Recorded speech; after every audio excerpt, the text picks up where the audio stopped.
حضور نے فرمایا میں بتاؤں کہ سب سے بہتر خزانہ کیا ہے کہ المرأۃ الصالحہ کے گھر کے اندر صالح بیوی ہو، دین والی بیوی ہو، اور اس کے اندر 3 صفتیں ہونی چاہیے. یاد رکھیں اگر میری بیٹیاں میری بہنیں حضور کے اس فرمان کو بالکل مضبوطی سے پکڑ لیں تو ان کے گھر دنیا میں جنت بن جائے گی. حضور نے فرمایا کہ پہلی تو یہ ہے کہ جب خامد آئے اذا نظر، جب اپنی بیوی پہ نظر ڈالے تو خوش ہو جائے، کہ بیوی خوش ہو کے استقبال کرے، اس کے لیے تیاری کرے، لوگوں کے لیے میک اپ سنگار نہ کرے. ہمارے ہاں تو یہ رواج ہے نا کہ شادیوں پہ تو بنیں گے اور سنیں گے اور جوڑے اور کپڑے اور زیور، لیکن اپنے گھر میں جب بھی ہوں گے دار وقت جو ہے برے حال میں. حالانکہ سب سے زیادہ حکم تو یہ ہے کہ آدمی اپنے خاوند کے لیے بنے سنورے.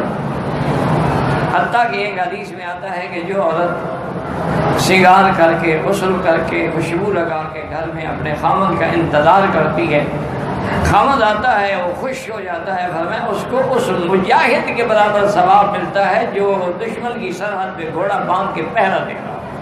یعنی مجاہد جیسے وہ مجاہد دشمن کو روک رہا ہے، یہ شیطان کو روک رہی ہے. تو سب سے پہلی خوبی تو عورت میں یہ ہو کہ اذا نظر سرت ہو، جب دیکھے تو خوش ہو جائے، وَإِذَا أَمَرَهَا أَطَاعَتْ، اور جب خاوند کوئی حکم کرے تو اس کی تعمیل. حتیٰ کہ ایک روایت میں تو یہ سخت لفظ بھی آیا ہے کہ اگر خاوند کہے کہ یہ پتھر اٹھا کے اس پہاڑ پہ رکھو، وہ رکھ رہے سکے، اب ان کو اتار کے پھر یہاں رکھو، تو اس کو کرنا چاہیے کہ اس کے لیے اطاعت ضروری. اور اسی طرح یہ بھی متفق علیہ فقہا کا مسئلہ ہے کہ کوئی عورت نفلی روزہ یا نفلی نماز یا اعتکاف خاوند کی اجازت کے بغیر نہیں رکھ سکتی، ورنہ اس کو کوئی ثواب نہیں. اور جی میں نے تو روزہ رکھنا ہے، خاوند کو اگر خواہش ہو تو پھر وہ کیا کرے گا. اسی لیے بی بی ام سلمہ رضی اللہ تعالیٰ عنہ فرماتی ہیں کہ حج کے موقع پر جب عرفات سے ہم مزدلفہ پہنچے تو حضور پاک نے گھر والیوں کو حکم دے دیا کہ 12 بجے رات کے بعد آپ منا چلیے، اور صبح ہی منا میں جا کے اپنی گھرگری مار لیں، اس کے بعد آپ کی قربانی ہو جائے گی، پھر آپ احرام کھول لیں، پھر طواف زیارت ہوگا. بیوی سے فرماتی ہیں کہ ہم جلدی سے وہاں سے آئے، منا پہنچے، اس کے بعد اپنی رمی کی، قربانی کی، مکے میں آ کے طواف زیارت کر کے فارغ ہو گئے، تاکہ ہو سکتا ہے کہ حضور بلا لے. کسی بیوی کو خیمے میں بھی بلائے، بیوی ہے.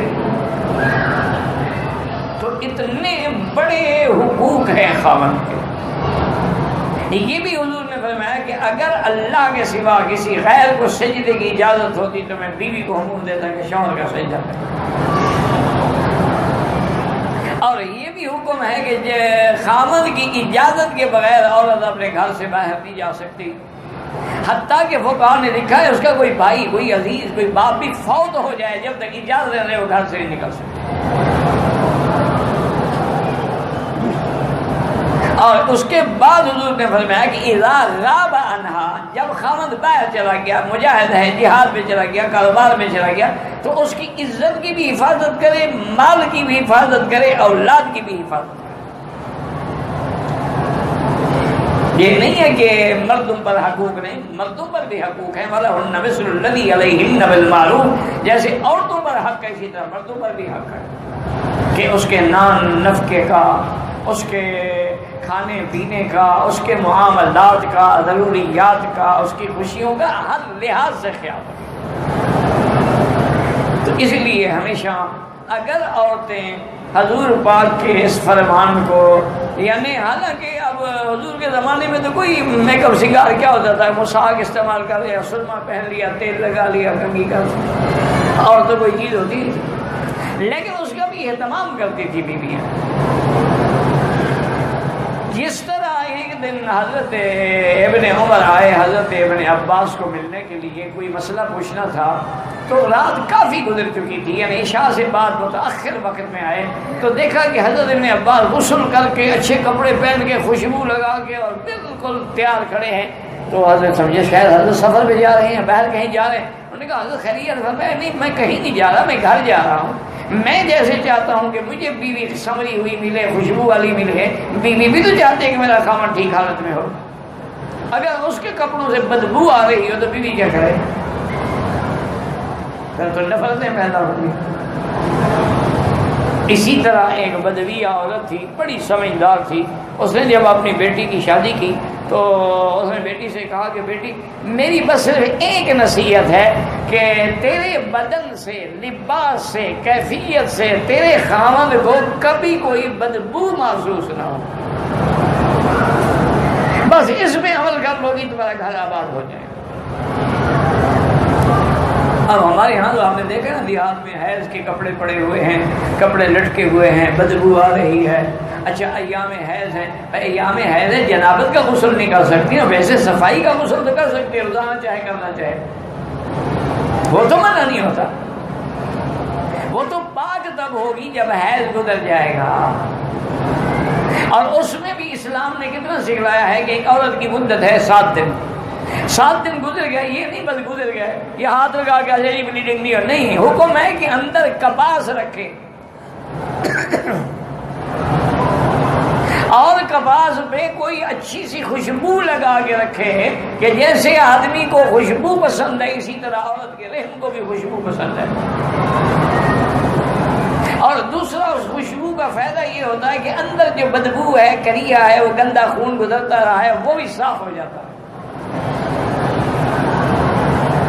حضور کی خدمت میں ایک عورت آئی، اس نے آ کے پوچھا کہ یا رسول اللہ میں اگر حیض سے پاک ہو جاؤں تو غسل کرنے کا طریقہ کیا ہے؟ حضور نے فرمایا بیٹی پہلے تو کپاس اندر رکھو، تسلی کرو بھی خون بند ہو گیا ہے۔ اچھا وہ بیچاری کو سیدھی سادھی حضرت نے کہا رسول اللہ کپاس کیسے رکھے؟ بی بی عائشہ فرماتی ہے میں نے اس کو پکڑ کے کھینچا، اللہ کی بندی مجھ سے پوچھ لو، یہ باتیں حضور سے پوچھنے کی ہے؟ اور کہا اور کس سے پوچھے؟ یہ دین نہیں ہے؟ جب دین ہے تو دین میں حیا کس بات کا ہے؟ اللہ لا یستحی من الحق، اللہ حق بیان کرنے میں استحیا نہیں فرماتے، تو بندی کا کیا ہے؟ حضرت عبداللہ ابن عمر رضی اللہ تعالیٰ عنہ کا واقعہ مبارک ہے کہ جب وہ مکے میں آئے حج کے دنوں میں، میاں بیوی دونوں اکٹھے تھے، طواف زیارت کیا، صفا مروہ دوڑے، احرام تو پہلے کھل چکا تھا۔ جب وہ واپس اپنے خیمے میں مینا میں پہنچے تو بیوی سے کہا کہ مجھے خواہش ہے، کہا اللہ کے بندے میرے بال نہیں کٹوائے۔ تو جب تک آدمی بال نہ کٹائے وہ تو احرام سے نکلتا نہیں، میں تیری خواہش کیسے پوری کروں؟ حضرت عبداللہ فرماتے ہیں میں نے کہا ادھر قریب ہوگی تو اس کے بال آخر میں میں نے دانتوں سے پکڑ کے کاٹ دی۔ میں نے کہا اب تو کٹ گئے؟ میں نے کہا ہم تو کٹ گئے۔ وجہ کیا ہے کہ ان لوگوں کو حلال میں شرم نہیں تھا، ہمیں حرام میں شرم نہیں۔ اپنی بیوی ہمارے ساتھ حج میں ہو، ہم اس کو کہ وہ مکے مدینے میں یہ کام تمہیں ہر وقت یہی خیال رہتا ہے؟ پاک مقام ہے، پاک جگہ پہ ہے، پاک جگہ ہے تو یہاں جتنے بچے پیدا ہوتے ہیں بغیر میاں بیوی کے ملنے سے پیدا ہوتے ہیں، آسمانوں سے گرتے ہیں، یہ کیا بات ہے؟ تو ان چیزوں میں جھوٹی رواج اور رسموں میں ہمیں اچھا، اور اگر حرام مل جائے نا تو نہ مولوی چھوڑے گا تو نہ قاضی چھوڑے گا، پھر نہیں سوچے گا کہ مکہ ہے، مدینہ ہے، حرم ہے، مفت کا مال ہے، مل گیا ہے، موقع ہے، فائدہ اٹھا لو۔ انا للہ۔ صحابہ میں یہ تھا وہ حرام سے شرم کرتے تھے، وہ حرام سے بچتے تھے۔ حلال حلال ہے، جب اللہ نے حلال کر دیا تو اس میں بچنے کا کیا معنی ہے؟ تو اس لیے ہمیشہ یاد رکھیں کہ سونا چاندی، اب دیکھیں اللہ نے مرد پہ حرام کر دیا لیکن عورت کے لیے حلال ہے۔ اللہ نے ریشم کا کپڑا مرد کے لیے حرام کر دیا لیکن عورت کے لیے حلال ہے۔ عورت جتنے چاہے زیور بنا سکتے ہیں، شرط یہ ہے کہ وہ زکوٰۃ دے، اور امام احمد بن حنبل رحمۃ اللہ علیہ فرماتے ہیں کہ جو عورت زیور پہنتی ہے اس پہ زکوٰۃ نہیں ہے، جو رکھے ہوئے ہیں یا بیچنے کے لیے ہیں یا دکھ سکھ میں کام، ان پر زکوٰۃ۔ امام صاحب فرماتے ہیں کہ نہیں، چاہے پہنتی ہے، روز پہنے یا شادی پہ پہنے، اس کی زکوٰۃ دینی، کیونکہ اصل کنز تو قرآن نے کہا ہی سونے چاندی کو ہے۔ تو اس لیے ان چیزوں پر اگر ہم عمل کریں، اس دنیا کی سب سے بڑی نعمت کیا ہے؟ المرأۃ الصالحہ، کہ صالحہ بیوی۔ اور صالحہ کون ہوتی ہے؟ جس میں صلاح ہو، جس میں شر نہ ہو، جس میں فساد نہ ہو، جو بد دین نہ ہو، جو بد زبان نہ ہو، جو بد خلق نہ ہو، دین کی پابند ہو، نماز روزے کی پابند ہو، حلال حرام کا خیال رکھنے والی ہو، وہ مرأۃ صالحہ ہوتی ہے۔